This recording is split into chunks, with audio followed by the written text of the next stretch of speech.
Okay, let's do this fucking shit.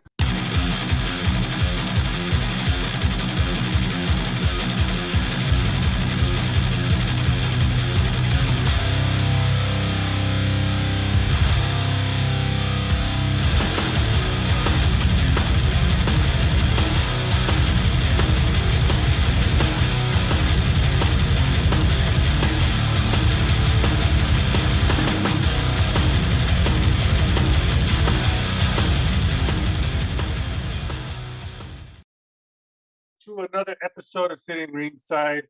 As always, I am Robert Villa, and with me, David Rodriguez, Mark M. Miller, and of course, Rudy LaRoe. What's going on, fellas? What's up? Not much. Happy Thursday, everybody. Hell yeah. Happy Thursday to every single one of you, fans and friends and family and everyone that's watching and supporting Fightbook MMA. We really do appreciate all that support. David, you're going to say something? Yeah, no, just want to remind everybody, today's Groundhog Day. Mark's seen his shadow. Yeah, Punxsutawney, Uncle Phil saw a shadow. Fightbook MMA. We really do appreciate all that support. David, you're going to say something? Bastard, why you got to be looking at your just want to shadow? remind everybody. I didn't see shit. I didn't go outside and see shit Mark's today, seen his so shadow. I know you didn't. You saw your shadow. Uncle Phil saw a shadow. I didn't see my shadow. Fightbook MMA. We really do appreciate I all knew that it. support. I knew it. David, you're going to say something? Bastard, why you got to be looking at now we got remind everybody. six more weeks of fucking winter, so that sucks. These guys, not us. We have early spring up here. Right.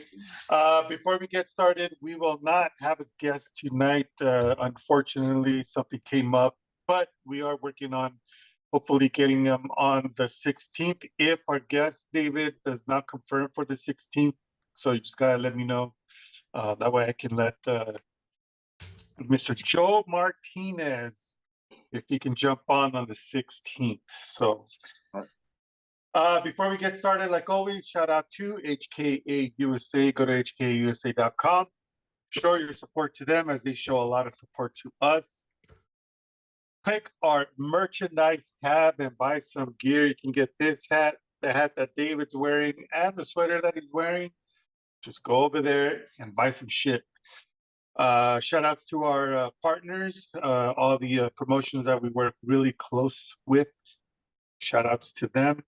MMA TV, ESPN Plus, Fight TV, Flow, Combat as well. We are partners with them. So go and click on the Flow Combat tab at fightbookmma.com. Click the tab or the home tab deal, and you'll see everything that who we work with. Also to Sprinty, they have a lot of live streams there. And yeah, so UMMAAF, also shout out to them. Awesome organization, awesome peoples over there. They show a lot of love to Fight Book MMA. This is episode number 159. And as always, I'm going to do my quick rundown of the events that are happening this weekend, which is pretty cool that we got some more events than what we had last weekend. Starting off with February 3rd, Path to Hex, live on Fight. And then on February 4th, we have Blade Fights on Fight. B2 Fighting Series 178, also live on Fight, which Fight, you can just go to the website, click the Fight tab, and you'll be able to watch all the events that are happening there. And February the 4th, we have Bellator 290, Bader versus Emelianenko 2. It's a good stacked card. It's going to be a fun night. Then we have a late start for UFC Fight Night 218. And on to the boxing bare knuckle category. We have live on ESPN Plus in Glendale, Arizona, a title fight. Emmanuel Navarrete versus Liam Wilson. They're going to be fighting for the vacant WBO junior lightweight title. That's going to be a good fight right there. I hope Emmanuel takes this title. He's a good fucking boxer. Also on the 4th, we had live on the Zone in New York, 2 title fights. Another fight that we should not miss. Amanda Serrano versus Erica Cruz. They're going to be fighting for Serrano's WBC, WBO, and IBF featherweight titles, and Cruz's WBA featherweight title. And that same night, we have another badass title fight. Alicia Baumgartner versus Ellen McCallum. They're fighting for Baumgartner's WBC, WBO, IBF junior lightweight titles and the vacant WBA junior lightweight title. It's gonna be a good weekend, fellas. Starting tomorrow, some good fights, man. It's gonna be a good weekend. And as we always say, David, what did we say about the events? Yeah, every single event that Rob just mentioned, you better be watching every single second, every round, live. I don't care how you got to do it. You got to make it happen. Otherwise, Not a real fight fan. Not a real fight fan, folks. And you got to be doing Dana White's fucking Friday challenges. Don't think that we forgot, you know. Last week we didn't mention it because we just didn't fucking mention it. And because you know, we were too excited about you know, power slap, man. We're talking about that shit. and that leads us into a brand new segment, which will be semi-permanent. It may in fact be canceled as soon as they cancel Slap Series. But Rudy Lara, we need that update on the Dana White's Power Slap League. We're in week 3. Bro, before I get started, man, you know, I just got to tell people, if you're not tuning in every Wednesday, 9 Central, I think it's 9, you know what, 10 Central, 9 o'clock, TBS, and watching Power Slap, you're not a real slap fan, folks. Not a real slap fan. And I forgot to mention tomorrow it's the week 2 of the PFL Challenger Series. I forgot to mention that, so don't forget that's on as well. Yeah, man. So Power Slap episode 3, it's getting better, dude. You know, I'm not gonna lie, it's getting a little more entertaining. And it I don't know, man. You know, when they first started, it looked like people were getting the shit slapped out of them and knocking them out really quick. But these guys, it kind of I don't know, man. As you see him progress, you see like there's actually skill, a sort of skill set involved with this man. You know, you can't just go in there and just slap somebody half-assed. Um, but it's entertaining, man. You know, I one dude came out in a diaper for his weigh-ins, slapped Jesus. Yeah, slap Jesus. In a diaper. It was weird. Yeah, that's a like the cool guy on the show, man. He's fun to watch, man. His name is Slap Jesus, and he goes in there and slaps the shit out of people. Um, but yeah, man, it's been interesting. You know, there's some big musclehead trying to start shit with some other dude in the house, some scrawny ass dude. And I don't even know what he's doing in the house. I think he lost. So they're letting some of the dudes that lose stay in the house, which is kind of fucking weird. Yeah, I guess, but it's weird that they get to stay in the house, and I don't know, man. It's been okay. It's dumb as shit. If you like watching dumb shit, this is right up your alley. And like Dana White said, though, too, if you want to criticize the Power Slap series, you better get some education. Because, yeah, there's more to it than just a slap. So. There's a lot more to it, bro. You know, there's science. You know, and that's what I enjoyed about this third one. It wasn't a lot of them trying to hype it up. They weren't trying to break down fights and the fight science behind it. It's fucking stupid garbage. You know what I mean? And it wasn't just dudes just slapping the shit out of each other, you know, and just knocking out in the first round. These guys actually, they were slapping. They went back and forth, and it was interesting to watch. Like, damn, which one of these dudes is gonna buckle first? And yeah, man, this one was a little more interesting, man. Those first two were like that. That was fucking horrible. It's horrible, Yeah. but it's Well, right up my yeah, alley because I love shit. yeah, we'll get an inside take on everything that's happening with the Power Slap series from our boy Paul Teague. He's previously been on the show, and we'll be on the pay-per-view. They've announced that they will be, in fact, having a pay-per-view on March 11th, right, Rob? Or March 11th? Yeah, so Paul will be joining us next week. We have a couple guests lined up because Paul, man, he's BKFC guy, fought in MMA. It seems like every other weekend Paul's competing, man. So I'm very interested to see or hear from somebody who's, you know, on the inside. It's got that take, you know what I mean? And shit, Paul, if you guys are paying attention to Power Slap series, you've probably seen him last week, right, Rudy? He was on last week's episode. He was on show last week, and he got the shit slapped out of him, bro.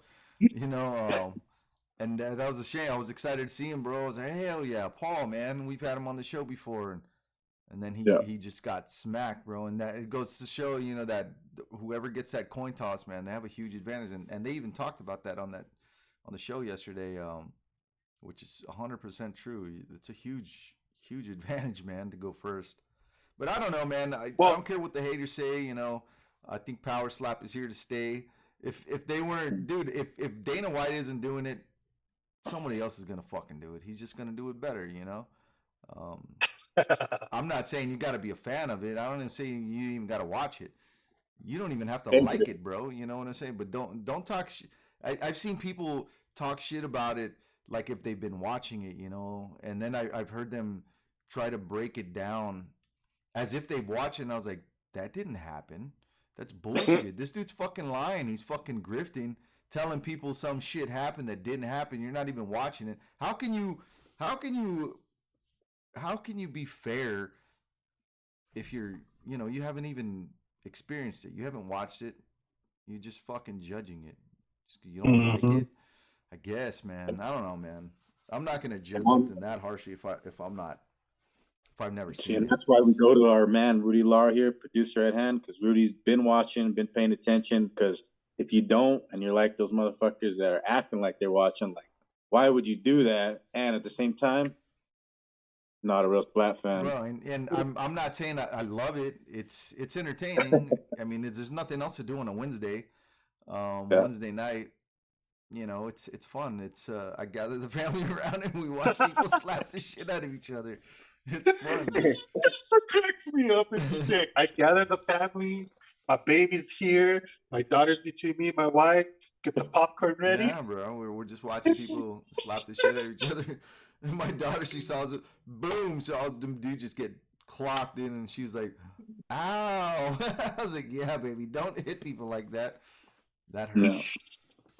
I have a very good feeling that South Park will have an episode pertaining to Dana's Power Slap series, if not the whole like Dana White situation.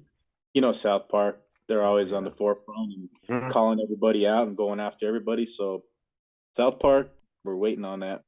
Hell yeah.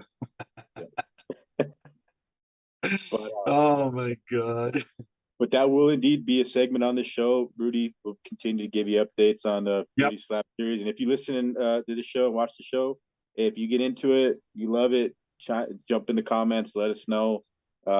Mark might just become the next biggest Slap fan too, and it might be Mark and Rudy giving us the ultimate feedback. So Yeah. Fucking I, slap each I other, bro. definitely won't be doing that. yeah, I haven't been able to. Unfortunately, yeah, Wednesdays is not the night for me. But yeah, I have caught a little bit of it, but I'm not going to jump on this show and talk I'll about watch like, it next week. I'll watch it next week. Yeah. From the beginning to the end. I'll actually watch an episode. Watch episode 3 if you're gonna watch any episode. I want to see Okay. that. I want to see that meathead beat the shit out of that other dude just for being a dumbass. Because the dude's just he's over here getting all drunk, bro, and no, everyone's being chill, and he's starting shit with with the biggest guy in the house. Like, what are you doing, bro? I hope he beats your ass now, and I think he Yeah, does in the next one. I had no That's idea what his hilarious. name was. Stephen Bonner's the referee, right? Yeah, Is he Stephen the only? Bonner's a referee. Okay. I don't know, man. I see who's Or not Stephen Bonner. Sorry, Forrest Griffin. Why did I mention? I mean, Oh, the yeah. name's good. But yeah, Forrest Griffin. Sorry, Stephen Forrest Bonner. Griffin. Peter Bonner. Yeah, but Griffin, I didn't know he was in fact involved in that level. Like he's an actual referee for it. Yeah, bro. He's not a referee. He's the guy who catches the people who get knocked Yeah. the fuck out. Okay, that's Wow. okay. He's Whatever a that catcher, position bro. is called. He's Yeah. the Okay. catcher. He's a catcher. He's You the gotta slap make, catcher. make your money somehow, right? Hey, I mean, Hey, it's well, good. It's good to see them getting some of these guys involved. Making some money, bro. I mean, I don't know Yeah. how much they're paying them, but hey, you're there to catch people. Shit, fuck it, I'm all in. Pay me. Yeah, I know, right? They're probably Well, he's getting been paid on- $2,000. Well, he's been on that, like, what is it? He's like Dominic Cruz, like Chiesa, like a lot of them. Like he's been on the panel. He's got like he's got a desk job apparently at the UFC PI or the UFC headquarters. It's been that way for quite some time. But seeing him and like in a clip where he was like you said, the slap catcher, I did not know that was his role. I had no idea. Yeah, So, bro. He's and I'm wanting to see if they're gonna bring anybody else because that's the first face I kind of recognized. I was like, man, he's catching people, and kind of leading them. They guide them back, like, because these guys get up fucking rocked, bro, and they get up Well, and you they're know like what? pointing them out. No, you got to go this way, pointing them back to the ref and shit. Perfect guy for that type of role. Mario Yamasaki, call him up, sign him up. I want to see him on there. Yeah, man. I don't know, man. I think they're pretty good about it, man. Because once these guys are really fucking rocked, they stop the shit, and it doesn't. Yeah. He take- wouldn't it stop doesn't it take though. much. He wanted to keep going. Huh? He wouldn't Oh, stop yeah, it though. He wanted to Yamasaki keep would going. stop it. Yeah, he would just keep picking them up no matter what, force them back to the handler. You know what I mean? So Oh, and the funniest thing about this sport is like when they have like fouls, bro. If you do a foul, like there was this one dude who kept flinching, so they fucking all right, you gotta redo it. Like, oh shit, you're gonna get hit again in the fucking face because you flinched the first time. The dude did it like 2 times in a row, and then they disqualified him. It's just so there's a lot of there's like rules in here, which kind of make it interesting, man. At first, I was kind of knocking the rules. I'm like, man, that's fucking dumb. But you got to have some kind of rules. You can't just go in there and Yeah. clobber somebody, bro. no, I think. What do you guys like opinion? Because there's been a lot of fighters that have been vocal about like Stephen Wonderboy Thompson's one of them. They've asked like several fighters. Sean O'Malley absolutely hates it. Like guys that are like Dana's boys. We'll get to Dana's boys later in Outside the Cage news, but yeah, like I don't know. I guess if you criticize the slap league, you might not get a fight, right? I don't know. Or you might not be a true slap fan. Yeah. So if O'Malley and Stephen Wonderboy Thompson aren't booked for like 8 months, we know why. We know why. It's because you're not a true slap fan, all right?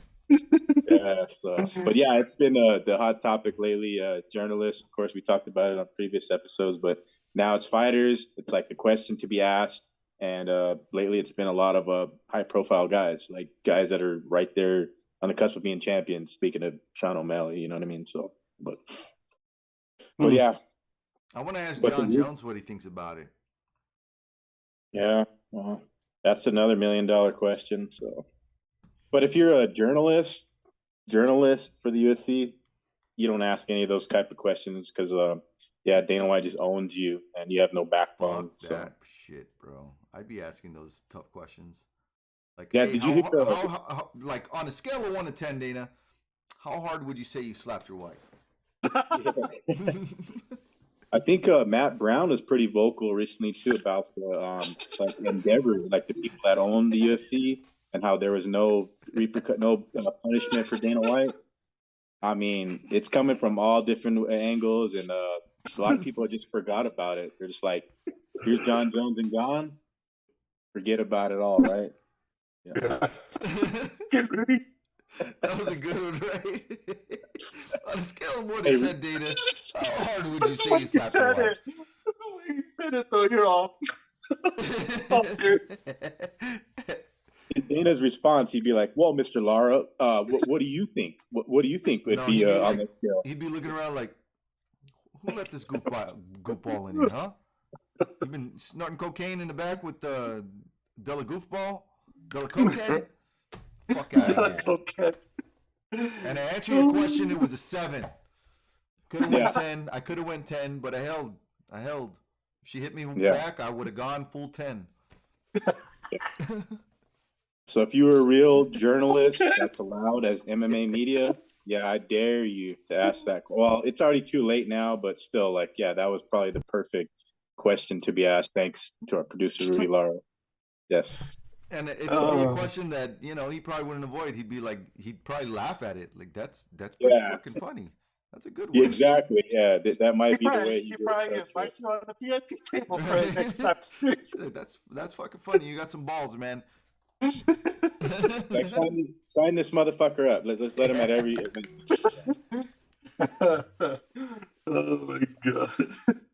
But each and every week, like I mentioned, Rudy's slap update will continue as long as the slap series continues, or until South Park creates their episode of Dana's slap series or power slap league. Sorry. I guarantee you, we're the only people giving an update on Power Slam. We'll talk more about it next week and get a real inside take from Mr. Paul Teague. So shout out to Paul Teague. So, and I guess we'll get to we're gonna cover Bellator and the UFC Fight Night because there's some damn good fights on Bellator. But before we get to both of those, we are gonna hit Outside the Cage News.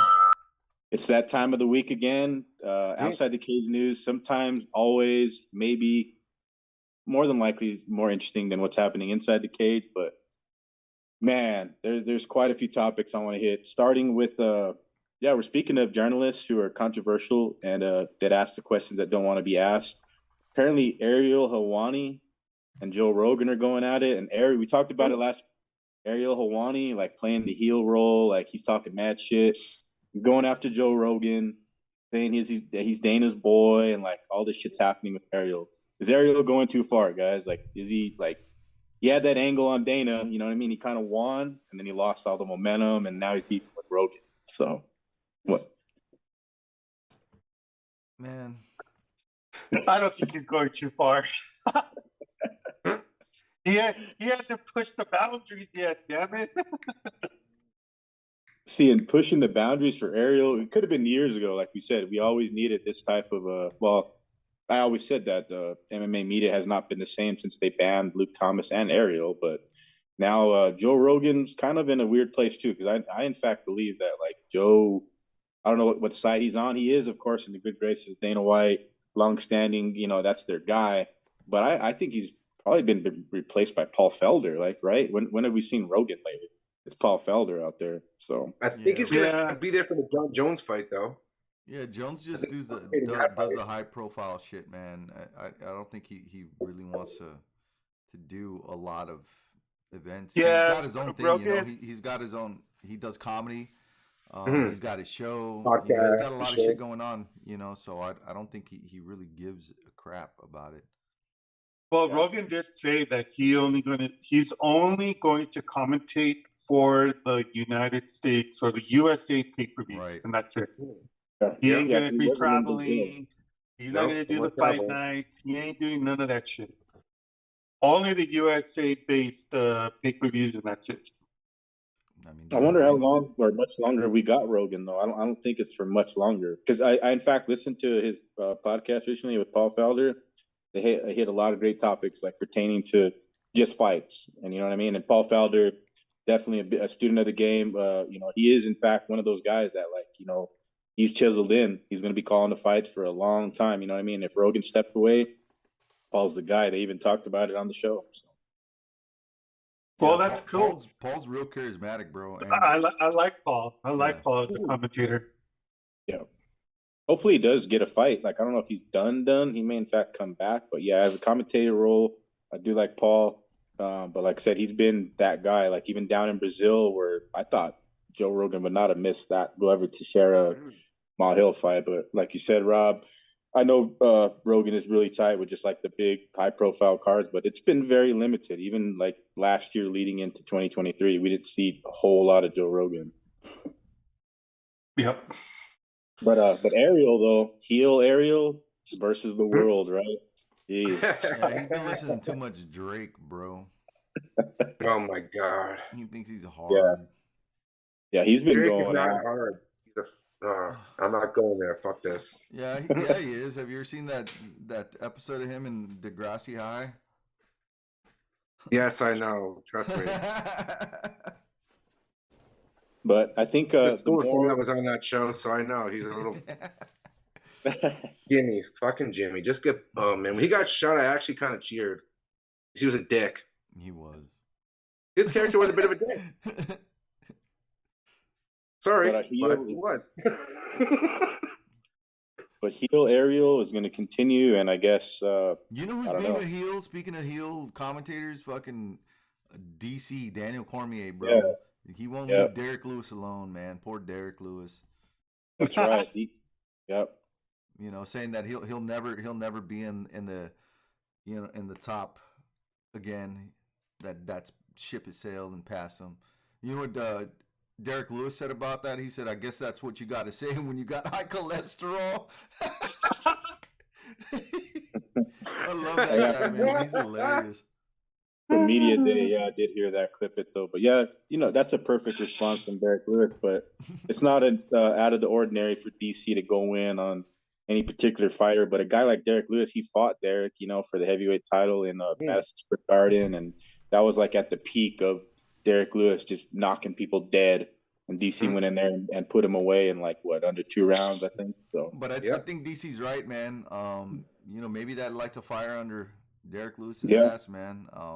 He's in great fight shape hard. now, though. He is, you know. So I'd like to see him bounce back, so to speak, and get Yeah. back in there. But man, I don't see it, man. I don't see it happening. Well, Yeah. speaking of commentating in Derek Lewis, Laura Senko will be making her commentary debut this Saturday night. Yeah, that's Yeah, gonna be good awesome, thing, bro. yeah. I'm excited for that. I'm happy to hear. I love Laura Sanko. She's awesome, bro. You know, she's like one of the boys.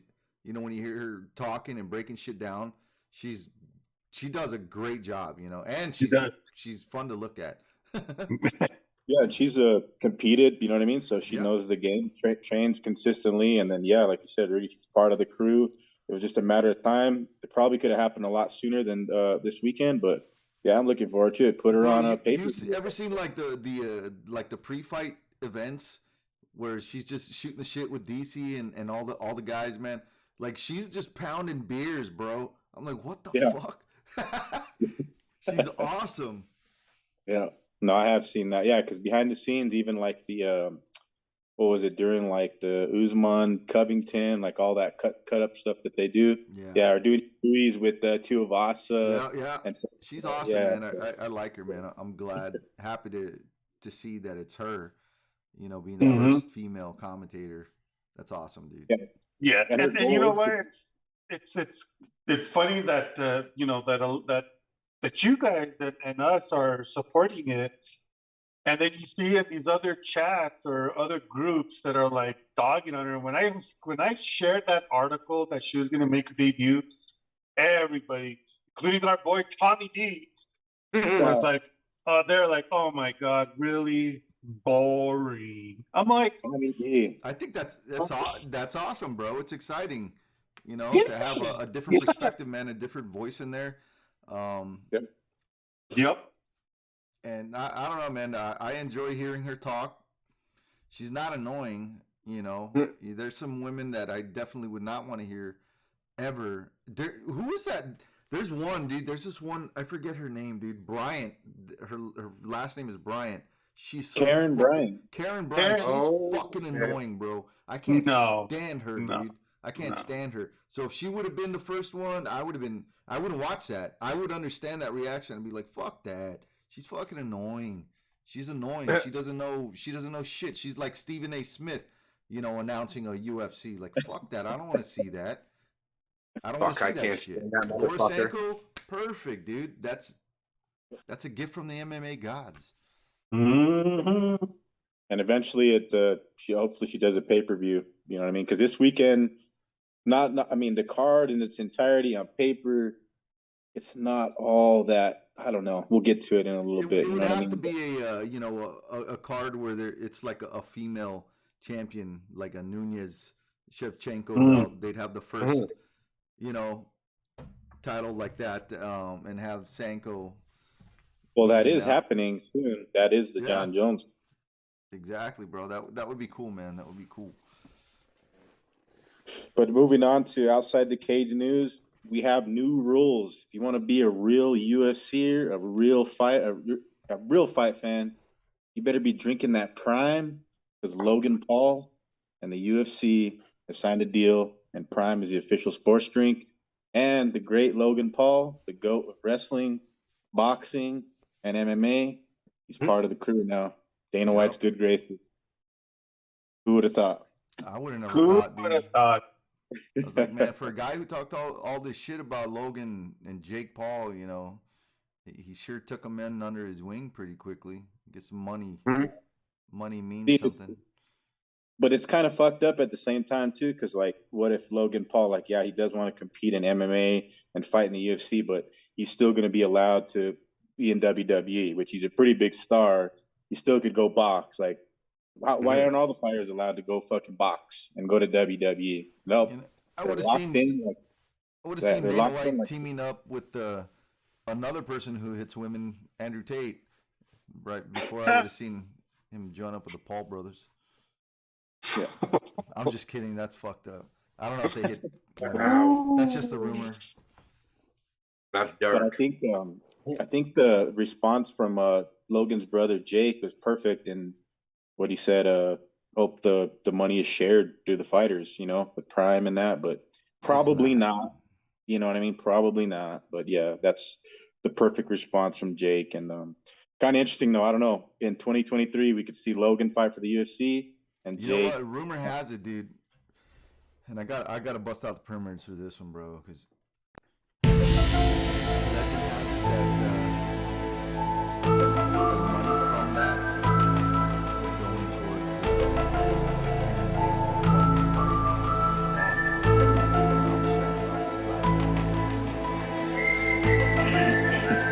Jesus Christ. Wow. All right, folks, that's the show for today. Yeah. We'll see you at Slapsgiving. Slapsgiving. That's gonna be awesome, bro. I hope they have a pay-per-view event called Slapsgiving on Thanksgiving. That'd be awesome. They will. Slapsgiving. They will. We'll present the idea as the months come, and when we get to November, yes, it will happen. I'm calling it right now. But But if you're not drinking Prime, Mark Ambu, you're not a real fight fan. So get out there and get your Prime. Do the Dana White Fuck It Friday challenge. Watch every single event, every second. The rules have changed, folks. You got to drink that Prime. So Drink that Prime. Drink that Prime. Do the Fuck It Friday challenge. Make sure that you're going around slapping people. You're getting yourself hyped up for the next episode of Power Slap. Yep, it's got to happen. Well, speaking of WWE, moving on outside the cage news. Very familiar face in the MMA community. She made her debut in WWE. She didn't win, right, Mark? But she didn't need to win. But Valerie Loretta competed in WWE recently. Yep. So, yeah. Should be interesting. Hopefully she has, hopefully they don't rush her because of her name. Hopefully they actually let her develop properly before they bring her up, more and more. So, because if not, she's just going to fail. If they push her too soon without the actual proper training and the proper, and all that shit, it's not going to go well. I've seen it happen plenty of times with crossovers. Yeah. She's young too. She's only like 23 or 24 years old. So yeah, don't put her against Ronda Rousey next week. You're right. Yeah. Yeah. Well, she might be able to carry a match better than Ronda. Yeah. I've seen a few matches with Ronda, but it's like, I don't know. It's pretty super. Only one match I liked her in. There's only one match I actually liked her in when she wore her gi out because she wasn't all done up. She just looked normal and she had a one arm tied behind her back. That's the only time I actually enjoyed her match because I'm like, yes, like that's Ronda I remember before all this, UFC crap. Yeah, it's been super cringe for me. I think the one I caught was in St. Louis. I was in fact in St. Louis. I forgot who she fought that night. It was pretty cringe, but I don't know. I'm not the biggest WWE follower. Like the old days, yeah, of course, I'll tell you everything about it. But nowadays, it's on you. You're the one that follows. And Tommy D. Tommy D's the one, the man. Where you at, Tommy D? Yeah. Probably chugging down some nachos and. But moving on outside the cage news, I heard. Well, Mark probably knows that this probably is going to happen, but the Jake Paul, Tommy Fury fight, I will not believe that fight is happening until it actually happens. They're in the fucking ring. But Mike Perry is the backup. Apparently, he's been appointed as the backup. What is that all about? Hey, you know what that's all about? Black History Month, baby. Hey, honestly, that's not too smart. Perry could go in there and knock Jake the fuck out. The man could take a beating and keep on going. So, yeah, he's a fucking not the biggest Perry fan either. Yeah, we'll see about that, bro. I don't know, man. I don't think there's anybody in the world that could take out Jake Paul. Oh, yeah, for fuck's sake, buddy. Silva couldn't do it, and he's the GOAT until we see it actually happen. Jake is the GOAT of boxing. Well, we know we need that. He's the GOAT of everything, bro. I mean, if he were to play football, fucking GOAT. Basketball, fucking GOAT. Soccer, the GOAT. Jesus Christ. Golf, the fucking GOAT. Easy, bro. Man. Easy. And that's because white people play golf good. They're good at golf, I mean, they're good at golf. Yeah. Badminton, bro, fucking king of badminton. I think he is already. Yeah? Yes. He's in like a secret league. Ping pong? Yeah, he's in ping pong, bro. If I don't know. A bigger win in his resume is for sure Tommy Fury, right? Because I mean, I'd love to see the Mike Perry fight because Perry, like Mark said, he's tough as nails. Like you got to literally kill that guy. He's been killing in bare knuckle. Motherfucker just beat MVP in bare knuckle. You know what I mean? So like going into a boxing fight with Jake, Jake's probably good. I mean, I like the Tommy Fury fight. It's got to happen, right, Rob? Like it finally has to happen. It has to happen. Way too much shit talk. This should have happened last year when it got announced the first time. So it needs to happen. It better happen. It's gonna happen. Yeah, it's gonna happen. And Perry as an alternate is just like, I guess it's necessary because you never know. Like we will, like in a couple of weeks, it's gonna happen. It's not far out. So and you know why he's an alternate, right? Because if Paul wins and he will win, He's gonna And be they- there. He's gonna be there for the after Yeah. event and go in the cage, and they're gonna build it up for the next fight, which is gonna be, Yeah. Paul versus Perry and BKFC crossover event. Or they just like Mike Perry's just totally out of the picture, and then Nate Diaz just walks into the ring that night too. Right? He's gonna like zip line in, bro. Zip Yeah, line like in, Shawn smoking a Michaels, fucking yeah. blunt. Like the Iron Man match of Shawn Yep. Michaels Yeah. and Bret Hart. Yep. Yeah, He's gonna on a zip line, bro.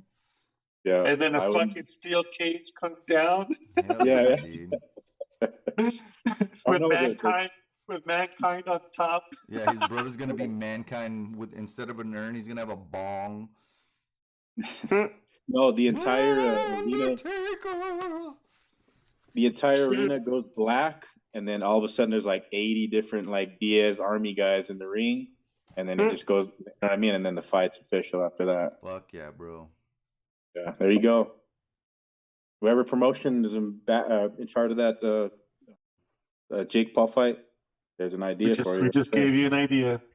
Zip line, black You know the what, arena bro? out. You know what I just thought of? We need to make our own fucking league and call it Chancla Slap.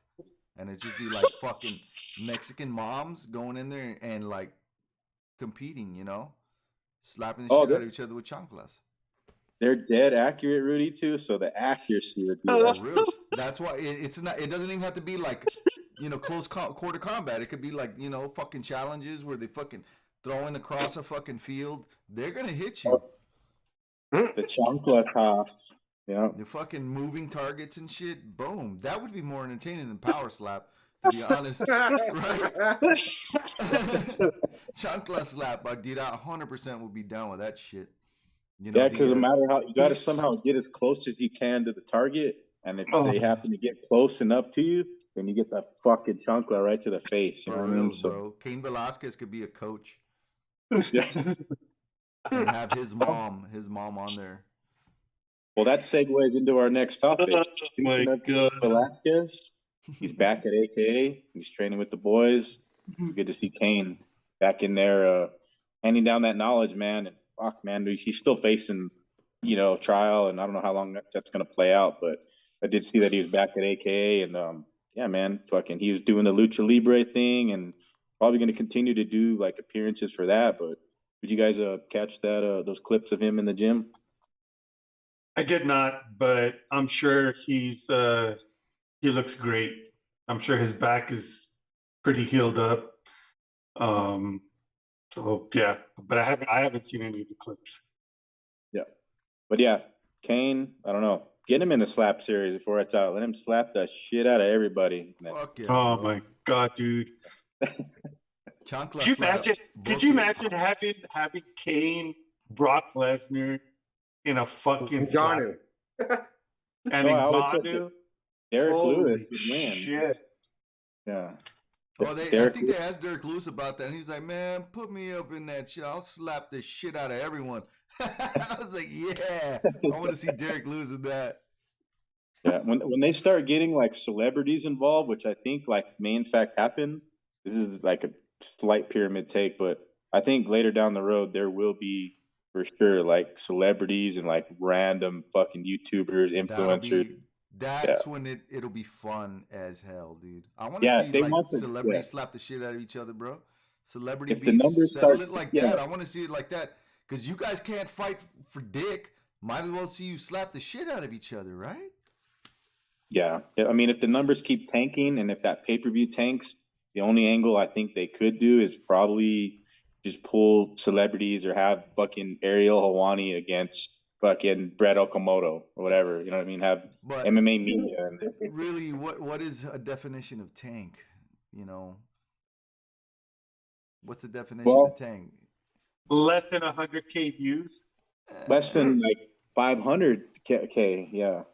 I remember when shit like bare knuckle just started, there wasn't hardly any views. You know what I'm saying? Yeah.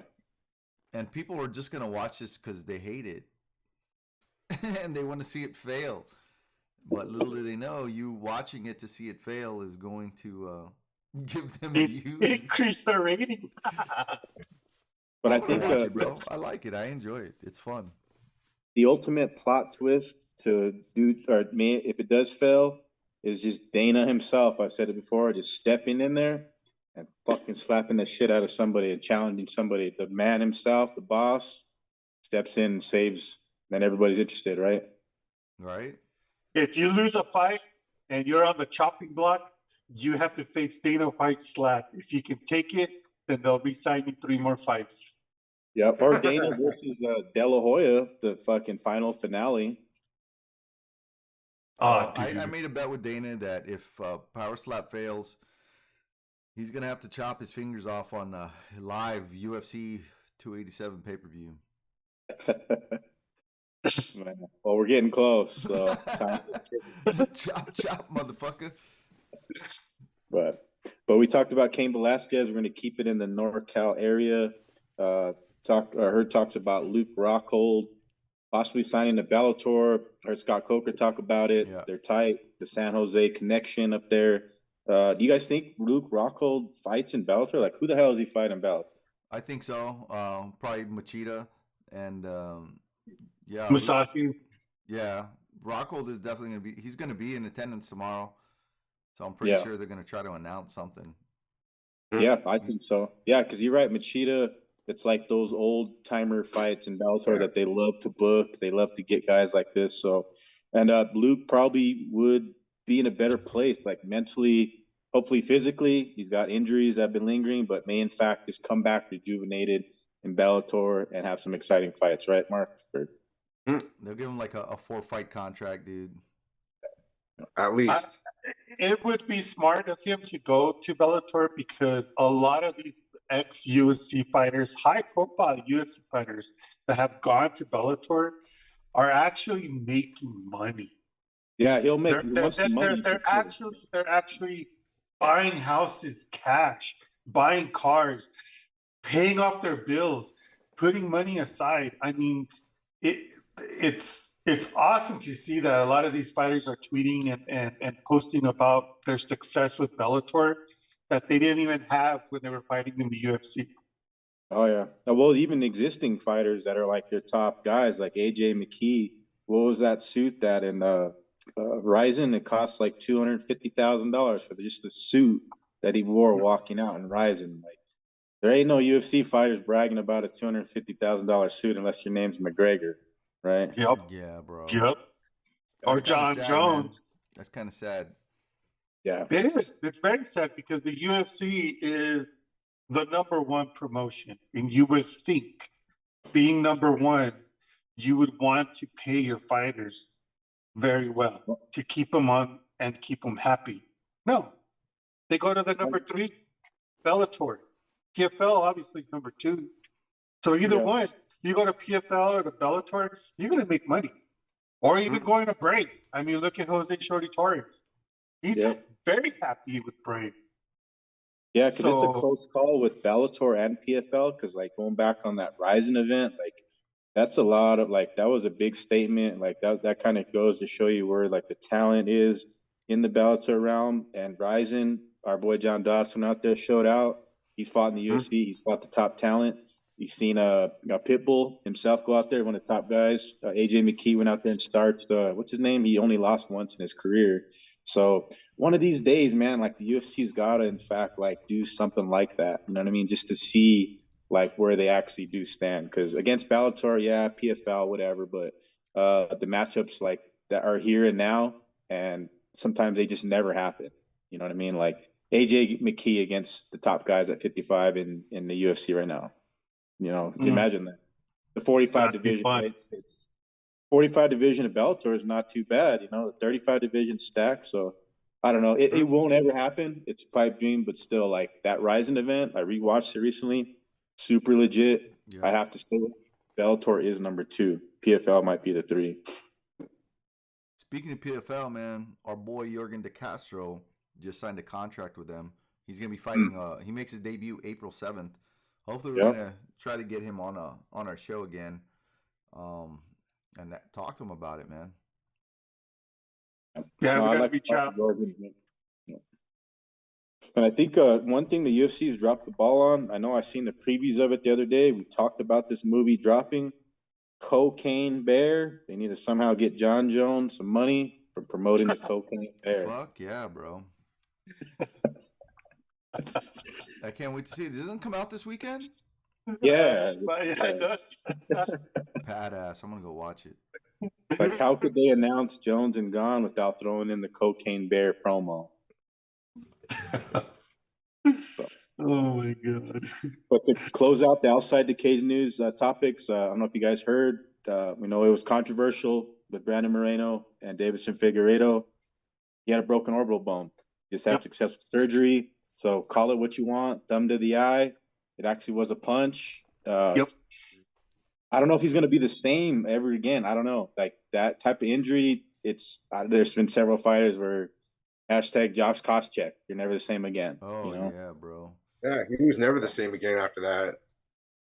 And then there's that boxer, Billy Joe Saunders is trying to make a comeback. It's like, dude, you got destroyed. Your face got mashed up. Don't even. Yeah, even what's his name? Kyle Daukaus, who just competed recently, he got his face smashed and he basically quit after a couple punches in his recent bout. So, so I don't know. Figueiredo is in a weird place because he went from being one of the greatest flyweights of all time, and now I guess at 135. But at 135, man, there's nothing but killers at 135. So yeah, he's gonna get murked, bro. He's good. I don't know who he fights first, but coming off the orbital bone, like you that, got your that ass injury, handed to you by McLovin, homie. The fuck out of here. My McLovin. Yeah, that's still a black eye on the UFC and the Brazilian fans. Though we're not even 3 weeks into the new year, and that shit happened. So yeah, bro. Fucking, how you gonna do that to McLovin? Yeah, I know. yeah. But we do have some fight bookings. We'll touch on them first, and we'll get to the UFC and Bellator picks, predictions, poster grade.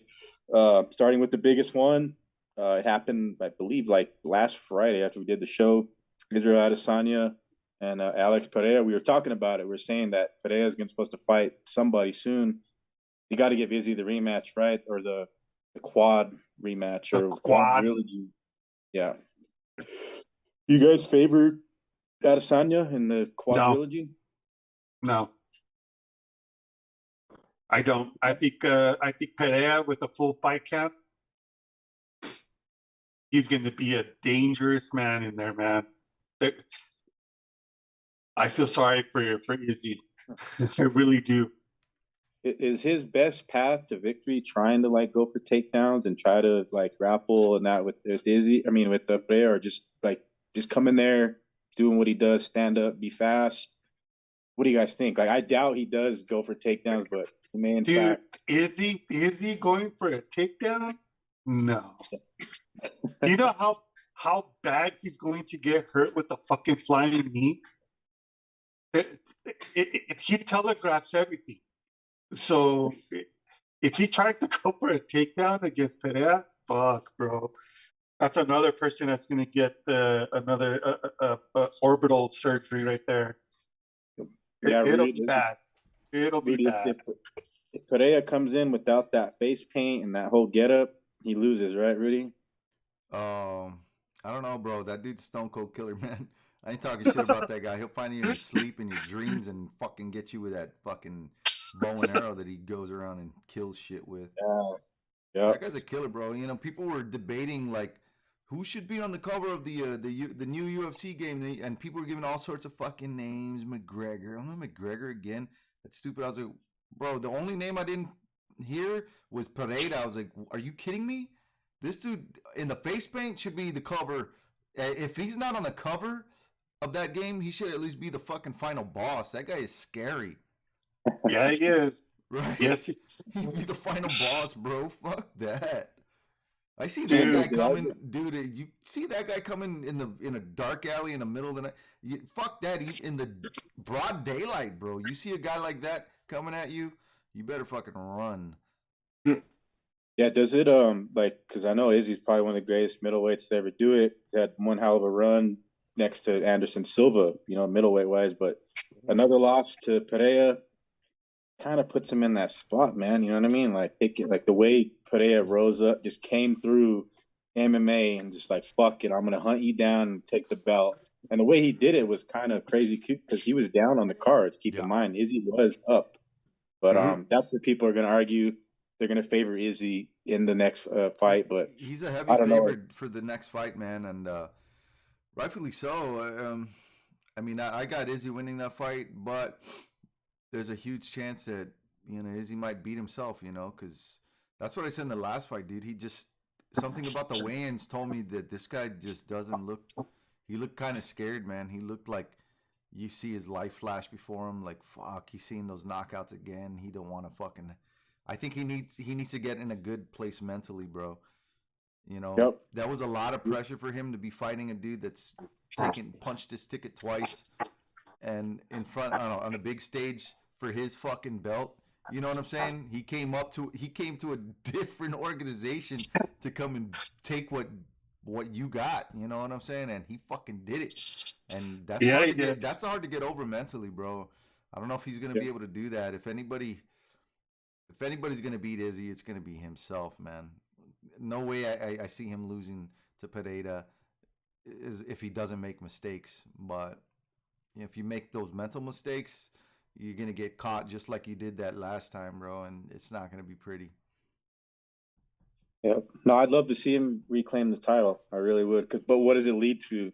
6 more fights against each other, But I guess that's a good thing. But, yeah, I think Izzy definitely needs to be in a better mental place. Last time, it definitely did not seem that way. It did, boys, right? Because you kind of felt it. You kind of seen that it was coming. Not the way it did actually happen, which was incredible. We've seen another 5th round, or somebody losing the title in the 5th round, like Leverett Teixeira. It happened 3-4 different times in 2022. But I don't think this next fight's going to be 5-rounder, though. That's just my call this far out. We shall see what happens. But it is creeping close. It's in April. I'm happy that we are going to see these guys throw down as quickly of a turnaround as it is. You know what I mean? So it went downhill when he started saying that I'm gonna put him on ice like Elsa.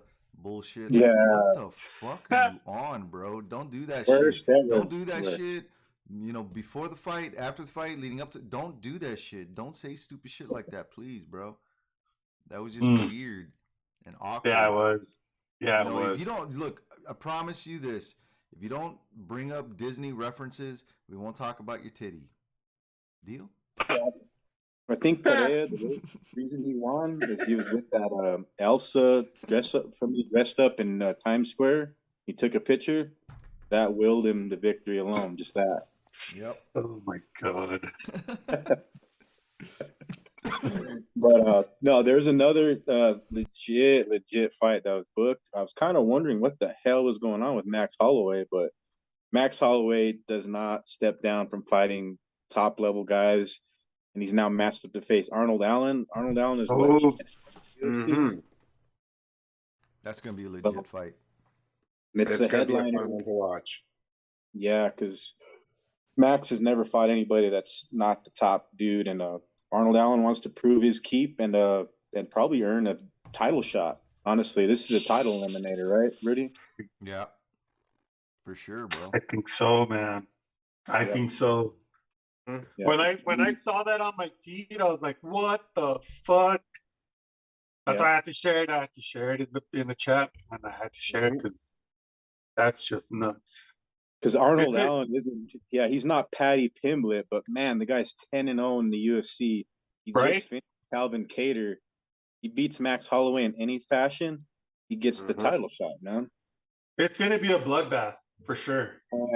Yeah, it's going to be nuts. Yeah, I can't pick against my boy Max. I love Max, but Arnold Allen is super legit. This is his time to make his mark on the division. Full of killers. We'll see the title get defended next week, right? So. Or not the title, or the Yair Rodriguez Emmett's next week, right? Yep. The interim. Yeah. For the interim. Yeah. So in fact, I mean, in the scenario that Volkanovski wins, becomes the double champ, he's done with 45. Got wins over Max. He's got nothing to prove. So if in fact he does win the 55, I think he drops the 45 belt. Yair Emmett, who wins, they're the outright champ, and they face the winner of Allen and Max Holloway, right? So, But another good fight booking too. I know our boys over the pond. I know they love Ian Gary, and Ian Gary's booked against Song Kanan. And Rudy, you're pretty critical about Ian Gary, man. What do you think of this matchup? You're muted. So he's gonna get his ass beat, bro.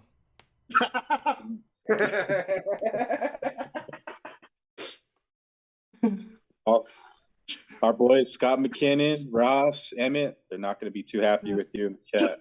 Not gonna It's be all happy right. with you, Rudy. I'm gonna have them. I'm gonna have you. I'm just gonna tell him. You know what, my boy? He's wearing OJ gloves. He's gonna go and cut you. My God. What's up with OJ gloves, David? It's cold. Hey, Yeah. obviously those gloves fit, so we can't quit.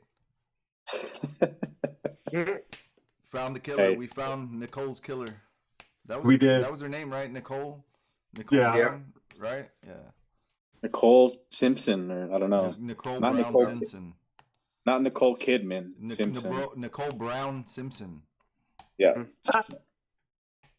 But moving on with fight bookings, man, we finally found a fight for Jorge Masvidal. He kind of was forced to take it. Like a lot of people are thinking that he had no choice. He's probably got to pay Colby Covington $3 million or whatever the fuck it is, and his alimony, as Colby Covington would always say.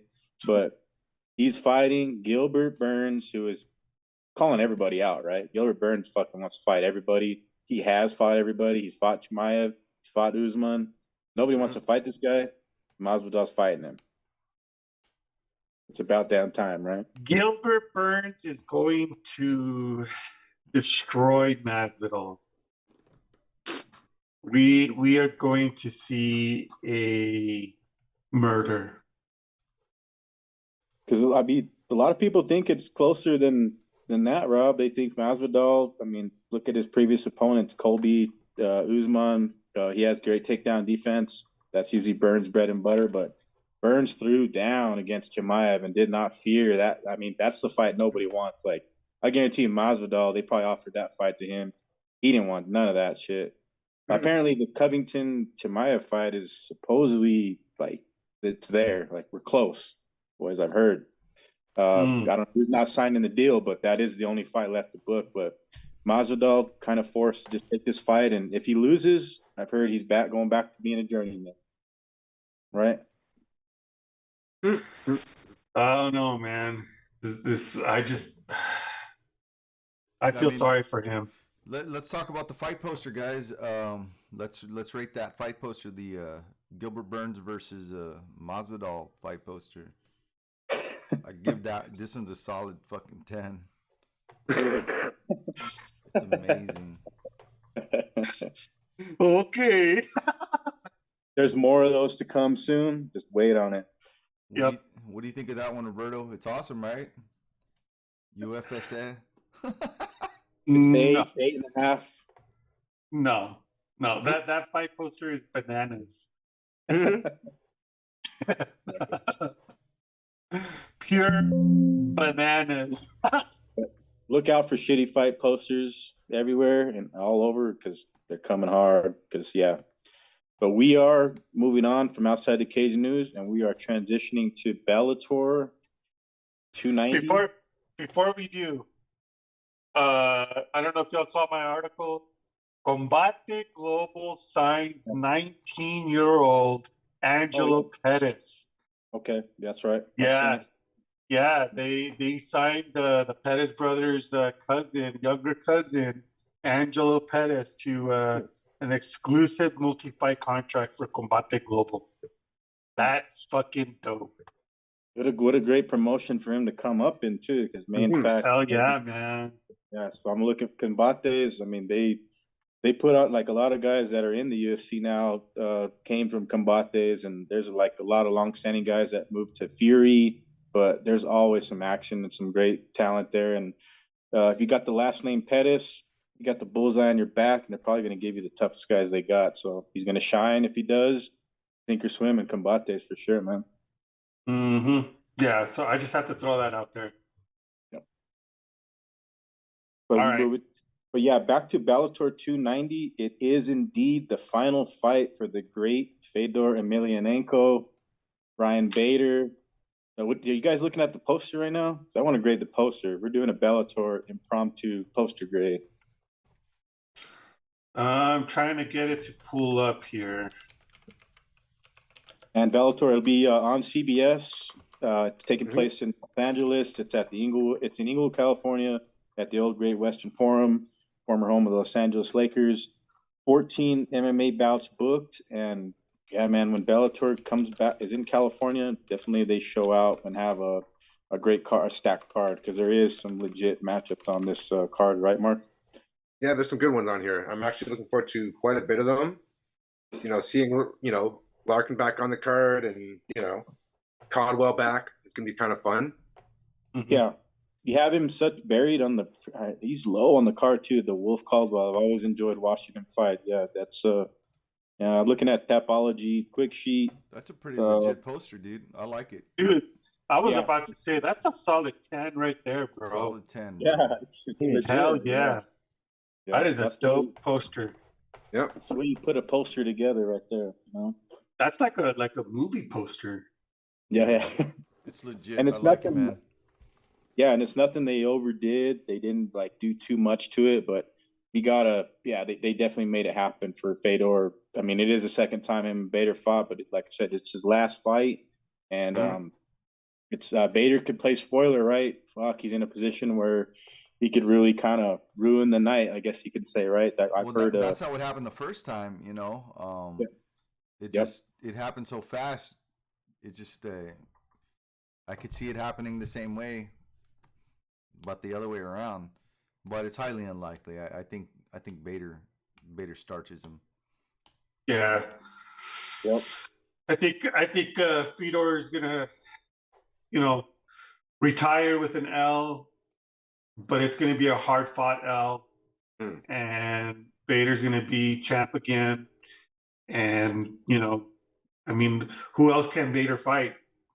He's just dominating that division. I mean, he's a champ for a reason. It's I mean, if he Yeah, beats man. Fedor for a second time to retain his champ status, he's clearly the master, bro. he is. Clearly He the is. master Bader. Because Nemkov's not on the card, but like what I hear Scott Coker said, there's going to be a lot of legends in the house that night. Oh my god. I believe they're bringing him in the cage, win or lose, to send Fedor off. You know what I mean? Just congratulate him on his impressive career. My question to you guys is, what's the fight you guys want to, or who's somebody Fedor never fought you guys always wanted to see? Any Couture. organization, anywhere. Couture. Besides, Couture is the fight that should have never. That should have happened. Yeah, for Long sure, bro. ass time That's ago. a good one. Randy Couture. Yep. What about John Jones? Yeah. It's pretty hard to say that we should have seen a John Jones versus Fedor Emelianenko fight, because if you look at the age difference and then the skill wise difference of what Fedor has accomplished and what John Jones is accomplishing, it's a totally different. I don't know, man. I think that either Fedor was born too late, or John Jones was just born too. It's just, I don't know, man. I think the fight. It would have been good if we saw the prime Fedor versus John Jones now. That would have been good. You know That who I would want have to see been him fight, that would bro? have been a I good want to see fight. Fedor now versus John Dodson now. That's a fight to make. Super Saitama Arena, bro. Main fucking event. But one fight that I would love to have seen. I know they're a little bit far off in age difference, but the great Bas Rutten in his prime against Fedor in his prime. Oh, man, that would have been dope, bro.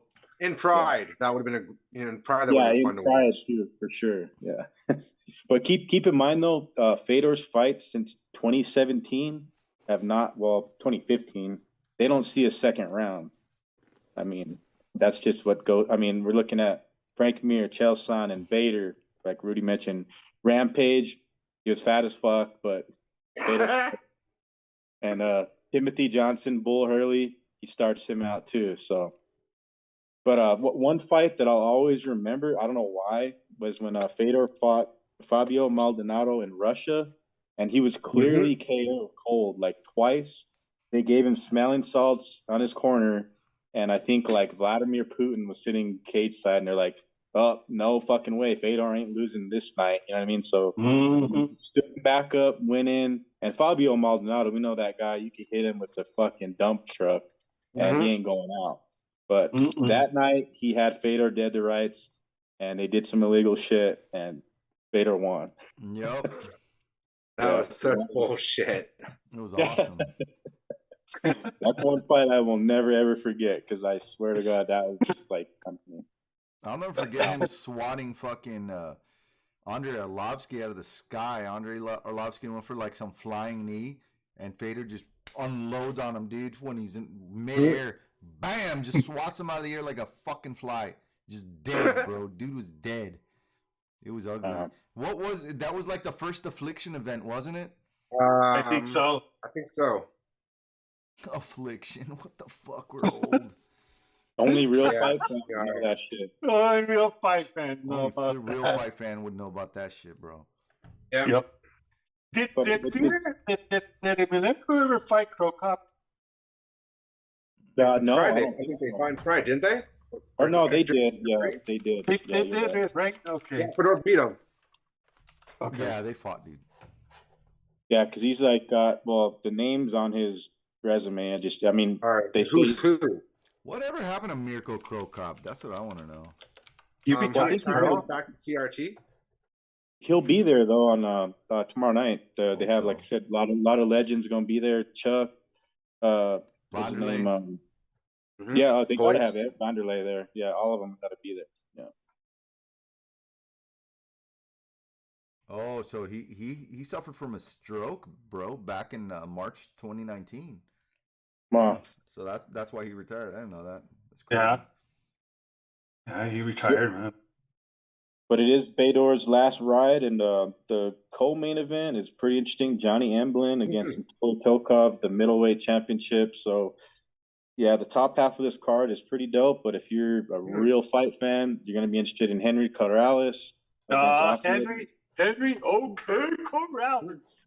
He's against a Magomedov, so I don't know. Yep. I mean, Ahmed Magomedov, bro, is undefeated. no, it's a legit fight. Undefeated. And he's going to be fighting a very, very tough and game opponent in Henry Corrales, man. It's going to be a fun fight to watch. Yeah, there's And then gonna be a lot also, of good fights, dude. I like Yeah. that one. The Lawrence Larkin, Burkamov, Gracie versus Shiro. Yeah. Ooh, Gracie, great. Moxley versus Ward is going to be fun. Yeah, that one's gonna be great, dude. And then my cousin Alejandra Lara, she's fighting. Oh, Diana yeah, dude. Azragova. Hey, no, I'm very interested in Diana Azragova. Very. I think a lot of men are very, Is that your new princess, Dave? very interested in Diana. Yeah, that fight is super necessary and interesting. So Well, at least you're not interested in my cousin Alejandra, because she's Yeah. intense. She's mine. but even like even Saba Homasi and Brandon Ward is a dope fight too. I mean, Yeah, dude. Saba finds himself in war each and every time. Homasi, I remember when was it Tim Means like split his head open? It was his last fight in the UFC. That was nasty right there. Yeah, And he didn't- good it- fights on this that's- card, bro. Really good fights on this card, and it's in LA, so it's gonna be great, dude. Yeah. Yep. Who else is on this card, man? Yeah. We got Johnny Grant Neal. and Anatoly Tokov. Oh, yeah. So there's only 3 fights on the main card, and then all the others. Yeah. Darren Caldwell against Nikita Mikhailov, yeah, and then we mentioned all the others. Grant Neal versus Carl Albertson. I don't know. yeah. That one looks weird. We lost out on Neil this should card. take that one pretty easy, I think. This card would have been that much better because we lost out on Gay Jesus and Vadim Nemkov. That's the only fight that dropped out. Oh, Yeah. that would have been good if they would have been on the card. Yeah. But I think they could do, like we were mentioning earlier, Yoel and Rockhold could rerun it again. You know what I mean? Oh, Bellator. Yeah. But Bellator, damn good job on the poster. Fuck It's gonna yeah. be good fight night. It is time. Yeah, it's Fedor's time for sure, like Scott Coker said. And Vader's in that position to just, it could be a sad moment. It could be Fedor first round fucking flash KO. We don't know. But Yeah. my pick, Ryan Bader. I'm going with Bader by Yeah, submission. same here, man. Yeah. Nah, submission, I don't think so. I think he's gonna fucking. I don't know if he'll be able to knock him out. It could happen. I mean, anything could happen in MMA, right? But it could be a very hard fought fight, man. It could be one of those fights that just goes the distance, but on the scorecards, it's Bader winning. Yeah, I like Ryan Bader's chances, but yeah, submission. I don't know. Has he ever been submitted? I believe he has, but I mean that's kind of a long shot pick, but still. But I guess we can move on to UFC. What is it? Fight Night 218. 218, yeah. Oh man, the poster. Starting with the poster. Of course, we got to start with the poster, right, Rob? Oh my god, bro. I don't mind it. I don't mind it. I don't either. I just like Bellator's a lot better.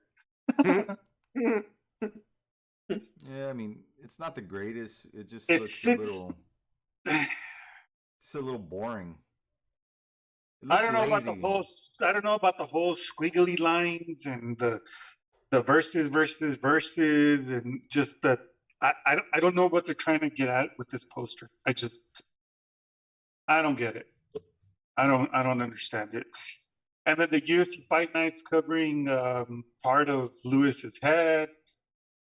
It's just all over the place, man. All over the place. No me gusta. No, I think it's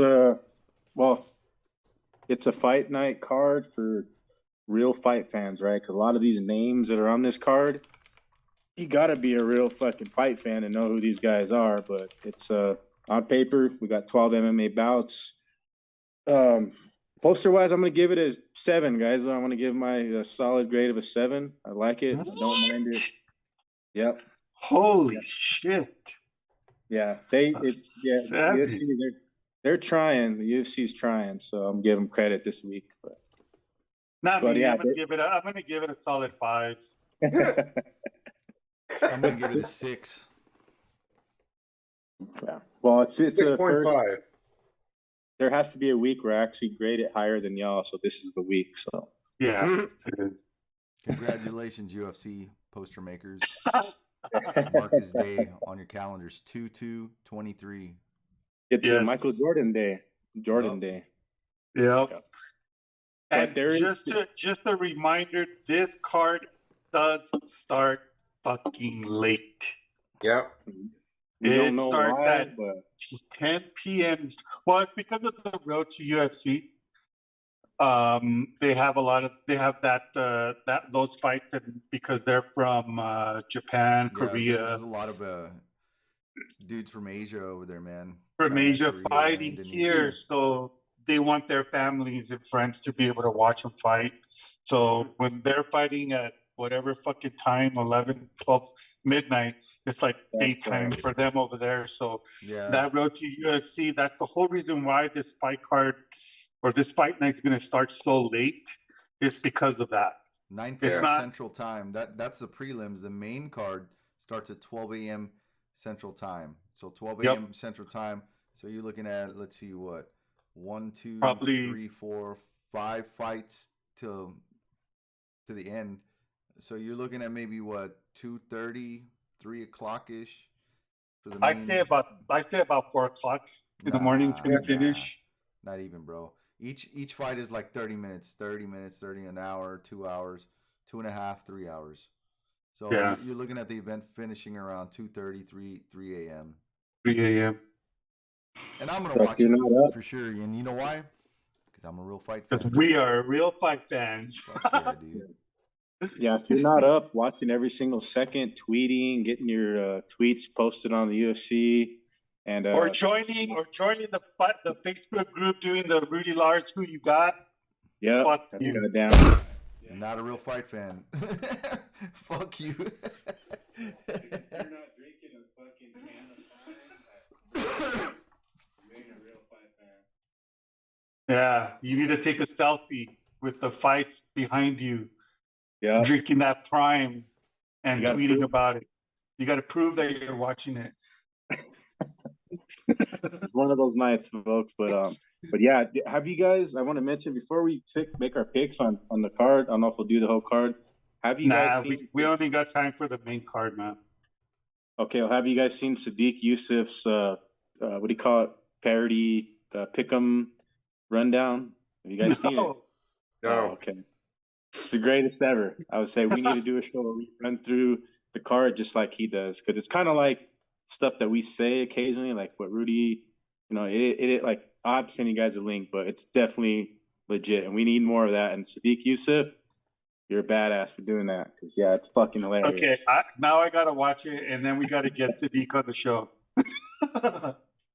Yeah, you guys will see it, but yeah, it's a pretty quick run through, but it's hella funny, and he does this particularly for this card. He's only done it once, but I'm sure there's plenty more to come. So Nice. but from the Well, main card, though, let's just do the main card real quick. Run it down from the start, the main event. Or no, we'll start it from the start of the main card and work our way up. okay. But the main card starts with 170 action. Yusakayu Kinoshita against Adam Fugit. Pretty far out in the realm of relevancy, but for the, like you said, Rob, a lot of Asian fighters, a lot of their guys, they'll be paying attention. And odds wise, I don't know. Like I know Kinoshita is like a debut fighter, right, in the UFC. Yeah, this is his UFC debut, bro, and this dude's a badass, bro. He's a badass. Yeah. Adam's fucked. Yes, yes. These are the biggest difference in spread on the fight bet slip here. Minus 1,400 favorite. Wait, no. I'm looking at the wrong one. My bad. No, this one, budget's a plus 255 underdog. Kinoshita's a minus 335 favorite, so he's heavily favored to win. The fight that I was looking at was a Tatsuro Taira, minus 1,400 favorite, bro. So Jesus Santos Aguilar stands no fucking chance. That's the first fight on the card. But anyways, back to Kinoshita. Yeah, Kinoshita's he's gonna mop up the floor with Fudget, man. Dude, look at his amateur record. All of them doesn't even pass the second round, and he wins in not even past the 2-minute mark, all by armbar. Yep. And then did he go to his pro card? Rear naked choke, TKO, by punches, That's front why choke. they call him Japanese Rousey. Dude, this Japanese dude Ronda. is. They call him. Yeah, he's Japa. got skills. He's got all around skills, and I think Fugit fought Michael Morales, who's a dangerous guy. That's one of my favorite low key prospects. Is Michael Morales? He got knocked out by him in his debut.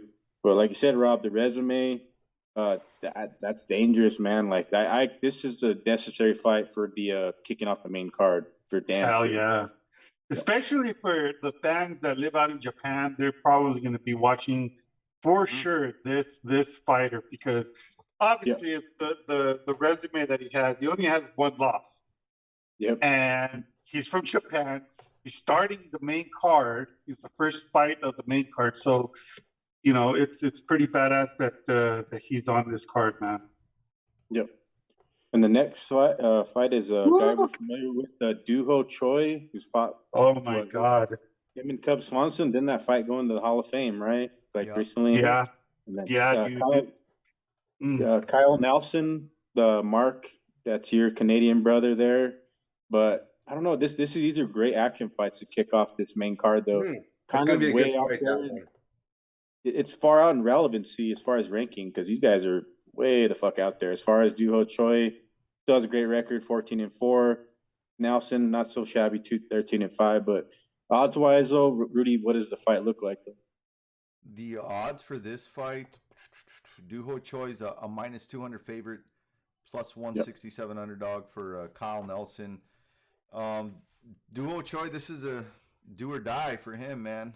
You know, he's lost 3 fights in a row. They've been exciting fights, but if he loses this fight to Kyle Nelson, I think he's out. And I think this fight was designed for him to not lose. I was just gonna say. Yeah, I think.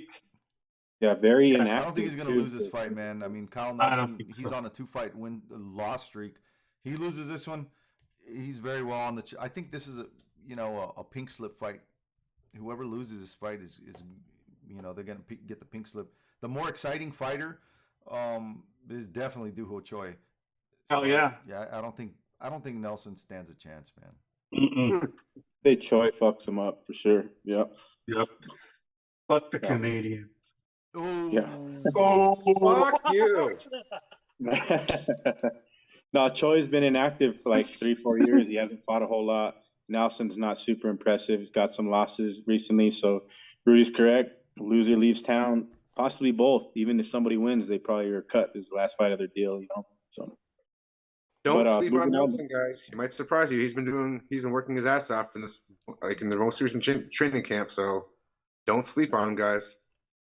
I'm sleeping on him. I am. I'm sleeping. I'm gonna have my nice pillow right next to me when this fight starts. I'll be sandwich of the night. Yeah. No, it's not. It won't be sandwich of the night. This will be a finish. Well, if he wins, it'll be sandwich fight of the night. Yeah, it might be decision. But moving on to the main card, we got the heavyweights. The only other heavyweight fight is Derek Lewis, the main event. But we got Marcin Tybura, who was always just that close to being like the number one guy. You know what I mean? He's always fought the best. He's fighting Blagoy Ivanov, who's a guy that you literally have to take a sledgehammer to his face. The guy who got stabbed in the heart, right? They always mention it every time he fights. Yeah, man. And I guarantee they're going to mention it when he fights. They're probably going to mention, yeah. You see that scar? That was when he got stabbed in the heart. Yeah. How's a guy like that? Really? No. Are you fucking stabbed in the heart? Are you shitting me? Did he get stabbed in the heart? Oh my God. No, Duho Choi knocks out Kyle Nelson so quick that they have to kill time. And then they mention like the whole, stabbing incident. And right. It happens a lot. So. And how he survived. He is the true warrior of the sport. He's got a heart of gold. I thought, like, when I first seen the card on paper, he reminds me of the guy that came out in the diaper, but it's not him, right? What was that fucking guy's name? It's Baby Huey, bro. Damn, I forget his damn name, bro. Because Arlovsky fought him in a diaper, right? Or who fought him? Yeah. I forget. You gotta his look name. that up. But Marcin Tybura, though, he used to train at Jackson. Albini, bro. Junior Albini. Junior Albini. Oh man, these guys are both like up there in age to a heavyweight, so it's kind of like it's a weird matchup. But I favor Tybura though, just because like he's got the skill on the ground. If he gets the fight to the ground, he could ground and pound and fucking smash him. Because that's where like a lot of the fights that I picked wrong with him, that's his game plan. And the last time he fought, or he had the canceled fights with Rosenstruck, he lost to Volkov in a decision. But he's fought all the toughest guys at heavyweight. Even including a win over the great Ben Rothwell, one of my favorites all time. So I'm going Marcin Tybura by ground and pound, TKO. And he kind of hinted that he wanted to fight John Jones. Well, he used to fight or train at Jackson's. He's probably Jones and kind of familiar with him too. So yeah. But I don't see Ivanov winning this, man. All his fights go to decision, and he's fought some badasses, dude. And they couldn't put him away. So I don't know if Tybura can put him away. The only way he's going to put him away is by ground and pound, man, taking him out. I don't see him submitting him. Or fucking just stab him in the heart. Stab him in the heart again, fuck it. No, but seriously, dude, I got Ty Burrow winning this. This is a card where there's money to be made. I think Yeah. there's a lot of easy bets on this one, and this is definitely one of them. They're really- I honestly I don't see him winning this via stoppage or submission. I think it's going to go to decision. It'll be Ty Burrow. I think he does enough to win this fight. Because Ivanov is not a motherfucker you put away, bro. I mean, nobody could put this guy away. No one in his last fucking 5 fights. You know, Yeah. Rogelio de Lima, he beat him. Augusto Sakai, he lost to them. Derek Lewis couldn't put him away. Tai Tuivasa Yeah. couldn't put him away. Ben Rothwell couldn't put him away. And these are Yep. heavy hitters, you know. So I don't know. Yeah. But the next fight up, ooh, talking about pink slips, Devin Clark, right? Oh my God, bro. That just looking at this as the co-main event, just by looking at it, you already can see that Clark is going to get the pink slip. He probably already got it in the mail before he I jumped mean, into the cage. he's only had one loss before this fight, dude. So I don't see him getting a pink slip. I mean, if he loses really bad, he might. Oh, dude, he probably get put and shoved down all the way to the prelims. Yeah, but I don't see him winning this fight, man. A lot. Hell no. Topology, he's only 10%. Jung is 90% favored to win the fight. As far as the betting odds go, minus 265 favorite down Jung. Devin Clark plus 210. I don't like think he it. stands a chance. I got down Jung second round Hell yeah. submission. Dude, he's going to either if he submits Devin Clark, it's going to be a nasty submission. Yeah, well, he's been submitted nasty before. Like, I forgot who it was that choked him out, like straight up, like keg party, like rear naked choke. You know what I mean? And it could be Jan Blachowicz. It was that's Anthony what, Smith, wasn't it? Triangle choke. No, I think it was Jan himself. But Clark's fought some tough bastards in the UFC, though. He really has. I don't know if he still trains at Jackson's, but I know he's good friends with Chris Brown, Jones, and the whole Jackson Wink. That's back then. Like now, it's all a bunch of drama, and I don't know whose sides with who. But I think Darun Jung, yeah, I can't pick against him in the fight. I cannot pick a Devin Clark fight right to save my life. So I'm gonna pick Darun Jung. Oh, I think you're talking about Ryan Spann, bro. Ryan Spann choked his ass out. Submission guillotine. It could have been, yeah. It could. I thought it was Jan Blachowicz, but he fought Jan. Yeah, you know, Jan Blachowicz choked his ass out too in 2017. Rear naked. Yeah, it choke. was like a straight up at a keg party, like one of the homies just like everybody, you know, like Yep. straight the fuck up. So yeah. It was fucking ugly, dude. Yeah. But moving on to the main event, Derek, he wants to remain in the top 5. Lewis, he was the guy, you know, for years. Sergey Spivak creeping up 15-3. It's number 7 against number 12 according to Tapology. But Derek Lewis, it's kind of a must win, right? He's got to win this fight. Yeah, must win, bro. He's on Yeah. a 2-fight loss streak. Sergey Pavlovich and Tai Tuivasa. Last person he fought and beat was Chris Dawkins. That was a year ago, so he needs to win this fight if he wants to stay relevant. I could see him losing this fight, and I don't think he would go anywhere. They'd probably give him another contract, to be honest. Yeah, he's probably one of still like the higher paid athletes too, and under his current contract. But this might in fact be like the end of a current deal. I don't know. He didn't speak about it in the media day, but yeah, against Spivak, it's a tricky opponent. He's definitely faster. He's got the cardio, so I could see why Derek Lewis' preparation was to, you know, in fact, improve the cardio, not gas out, and you know, not lay it all out there in 2 rounds. Because I think if he wins this fight and it's like a decision or goes past 3 or 4, I'll be really impressed. Derek Lewis, same. like, if Derek Lewis has a gas tank, you can't stop the guy. You know what I mean? Because if you have to face his power in the later rounds, that's kind of hard to avoid. But Spivak's had some tough competition. He has wins over Oleinik, beat Greg Hardy, which everybody loves him for.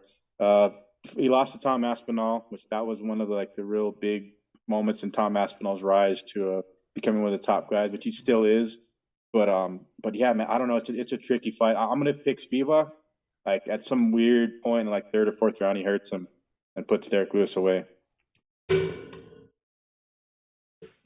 Wow, it's going to be a very interesting fight, man. If Spivak can handle Derek Lewis, I'd say maybe the after the second half of the second round, because Derek Lewis, obviously, we all know he gasses out by the third round, fourth round. Especially fighting a guy like Spivak, who's also, like you said, he's a lot younger and faster. He could probably, well, not probably, he can take Lewis down and just keep him down there and get Lewis tired. So could be a possibility that we see Spivak winning by probably by submission. Yeah, I definitely got Spivak winning, bro. Yeah. I think Lewis stands a great chance of winning. You know, it's a puncher's chance, and that dude's one hell of a puncher. But you know, the thing that I see with Spivak is he's an intelligent fighter, man. Yes. You know, he doesn't rely on just one thing to get the win. You know, if he knows that you're a striker, he's not gonna stand and bang with you. He'll fucking take your ass down, and you know he's not gonna think twice about it.